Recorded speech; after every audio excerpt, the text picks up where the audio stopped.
இன்றே டவுன்லோட் செய்து உங்கள் ஃபேவரட் ஷோக்களை என்ஜாய் பண்ணுங்க. தாயி, நீ என் கொலசாமி மாதிரி வந்து என் பிள்ளைய காப்பாத்தி கொடுத்துருக்குற. ரொம்ப நன்றிம்மா. என் வாழ்க்கையே நீ எனக்கு திருப்பி கொடுத்துருக்குற. அந்த நன்றிக்காக இனிமே நான் உனக்கு நாயா இருப்பேம்மா. நீ ஒண்ணு நாயாலாம் இருக்க வேண்டாம். உன் குடும்பத்து மேல நீ வச்சிருக்கிற பாசம்தான் உன் பிள்ளைய காப்பாத்திருக்கு. ஆனா இப்படி மத்தவங்களுக்கு ஒண்ணு வாழ்ற வாழ்க்கையெல்லாம் ஒரு வாழ்க்கையே இல்ல. நாம போறப்போ நம்ம பசங்களுக்கு புண்ணியத்தை சேர்த்து வச்சுட்டு போனோம். இனிமேலாவது இந்த மாதிரி தொழில் செஞ்சு பாவத்தை சேர்க்காத. நீ எந்த காரணத்துக்காக வேணாலும் இந்த தொழிலை கையில எடுத்திருக்கலாம். ஆனா உன் குடும்பத்துக்காகவாவது இனிமே இந்த மாதிரி வேலையெல்லாம் பார்க்காத. இப்ப ஆதி இங்க வந்தா உன்னை கண்டிப்பா சும்மா விட மாட்டாரு. அவர் உன்னை போலீஸ் கிட்ட ஒப்படைச்சிட்டா உன் வாழ்க்கை பூரா ஜெயில தான் இருக்கும். இதுக்கப்புறமாவது நீ திருந்துவியான்னு எனக்கு தெரியாது. ஆனா உன் புள்ள பாசத்து மேல இருக்கிற நம்பிக்கைக்காக இனிமே நீ எந்த தப்பும் செய்ய மாட்ட, திருந்தி வாழ்வேன்னு நம்பி உன் கட்ட அவுத்து விடுறேன். தயவு செஞ்சு போயிடு. பாரதி, வேண்டாம் பாரதி, சொன்னா கேளு.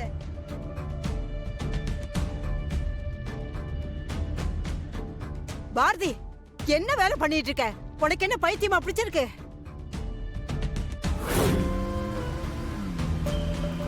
இரு இரு, இப்பவே ஆதி தம்பிக்கு போய் போன் பண்ணிட்டு வரேன். பாட்டி விடுங்க, அந்த ஆளு போகட்டும். இனி இவன் தப்பா எந்த முடிவை எடுக்க மாட்டான்னு நீங்க நம்பினீங்கன்னா அவனை போக விடுங்க.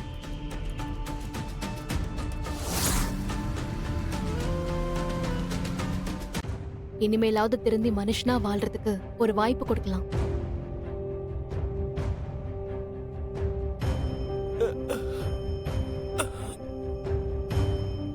அம்மா, என்ன மன்னிச்சிருமா. அதெல்லாம் வேணாம், நீங்க போங்க. அம்மா, நான் எவ்வளவு பெரிய பாவின்னு இன்னைக்குதாம்மா தெரிஞ்சுக்கிட்டேன். தயவு செஞ்சு நீங்க என்ன மன்னிச்சிடுங்கம்மா. நான் திருந்திட்டேன். அம்மா, நான் பண்ண பாவம் தான் என் பிள்ளைக்கு இப்படி இப்படி ஒரு நோயை கொடுத்துருச்சு. சாகுற நிலைமைக்கு என் பிள்ளைய கூட்டிட்டு போய் எனக்கு புத்தி கொடுத்துருக்கு. அம்மா, நீங்க நான் திருந்தறதுக்காக கொடுத்துருக்கிற ஒரு ஒரு வாய்ப்புங்கம்மா. நான் இந்த வாய்ப்பை தவற விட மாட்டேம்மா. இது உனக்கு திருப்பி கிடைச்ச வாழ்க்கை. இனிமே உன் வாழ்க்கை எப்படி இருக்கணும்னு நீதான் முடிவெடுக்கணும். ரொம்ப நன்றிம்மா. இது அந்த மித்ராவோட ஏற்பாடா? ஏ, எதுக்காக? ஐயோ, மண்டையே வெடிச்சிடும் போல இருக்கு.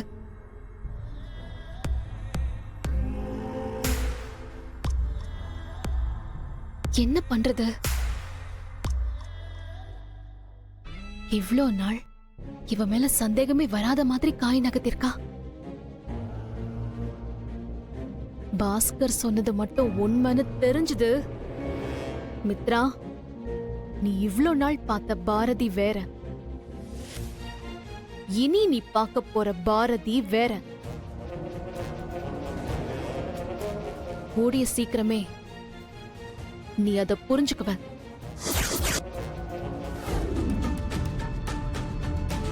நீங்க 2 பேரும் வருவீங்க போவீங்க. திடீர்னு பாம்பு வச்சவன இங்க கூட்டிட்டு வந்து வீட்ல கட்டி போடுவீங்க. அவன் தப்பிச்சு போயிடுவான். இனிமே மறுபடியும் அவன் இந்த வீட்டுக்கு வந்து எங்களை கொல்ல பார்த்தான்னா நாங்க என்ன பண்றது? உங்களுக்கு ஒரு உயிர்னா அவ்வளவு சாதாரணமா போச்சா? என்ன இதெல்லாம்? இல்ல, எனக்கு புரியல. எங்களை சுத்தி என்னென்னமோ நடக்குது. எனக்கு ரொம்ப பயமா இருக்கு. இனிமே எந்த தைரியத்துல நான் இங்க இருக்க முடியும்னு நினைக்கிறீங்க? குழந்தைங்க இருக்காங்க, வயசான பாட்டி இருக்காங்க. இவ்ளோ நடந்ததுக்கு அப்புறமும் எங்களால இங்க நிம்மதியா இருக்க முடியாது. நாங்களும் உங்க கூடவே இப்பவே கிளம்புறோம். பாரதி, என்ன ஆச்சு இப்போ? என்னென்னமோ பேசுறீங்க. நீங்க ரொம்ப பயந்து போயிருக்கீங்கன்னு தெரியுது. நான் உங்களுக்காக தான் இவ்ளோ பெரிய வீட்டை வாங்கி கொடுத்திருக்கேன். நீங்க இப்போ இப்படி சொன்னா எப்படி? அதில்ல மேடம், இந்த வீட்டை அனுபவிக்கிறதுக்கு நாங்க உயிரோட இருக்கணும். உயிர் பயத்தோட எங்களால இந்த வீட்ல இருக்கவே முடியாது. என்ன பாரதி இப்படிலாம் பேசுறீங்க? நான் இத உங்ககிட்ட இருந்து கொஞ்சம் கூட எதிர்பார்க்கல. அதான் ஆதி செக்யூரிட்டி ஏற்பாடு பண்ணிருக்காருன்னு சொல்றாருல, நீங்க பயப்படாதீங்க. ஐயோ இல்ல மேடம், இந்த விஷயத்துல நீங்க என்ன சமாதானம் சொன்னாலும் அத கேக்குற நிலைமையில நாங்க இல்ல. ப்ளீஸ் எங்களை இப்பவே இங்க இருந்து கூட்டிட்டு போயிடுங்க. நாங்க எல்லாரும் கிளம்பி ரெடியா இருக்கோம். பாம் வச்சவங்கள கண்டுபிடிக்கிற வரைக்கும் நானும் உங்க கூட தான் இருக்கணும்.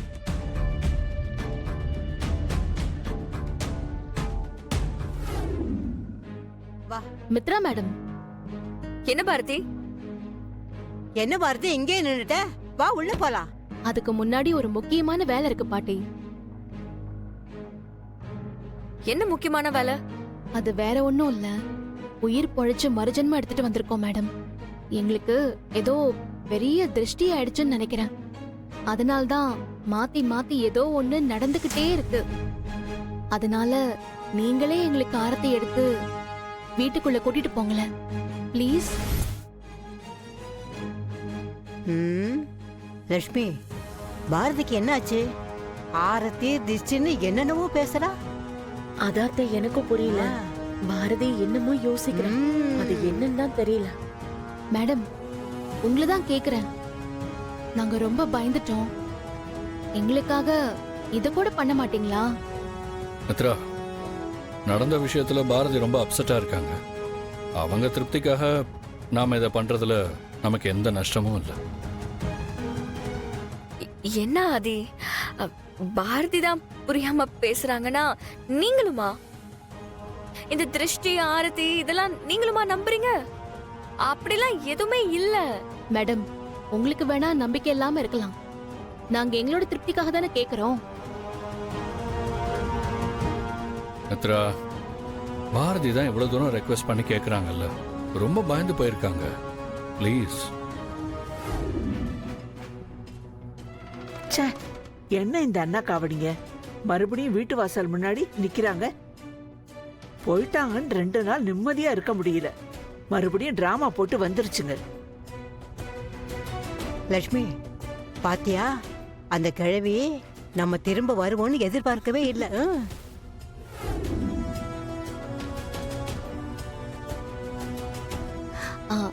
ஒரு நிமிஷம் இருங்க. ஆரத்தி எனக்கு மட்டும் இல்ல, எங்க எல்லாருக்கும் சேர்த்து எடுங்க. வாங்க பாட்டி, வாங்கம்மா, இப்படி வா. ஐயோ இருங்க. இப்ப என்ன பாரதி? ஆதி, நீங்களும் வந்து இங்க நில்லுங்க. ஆ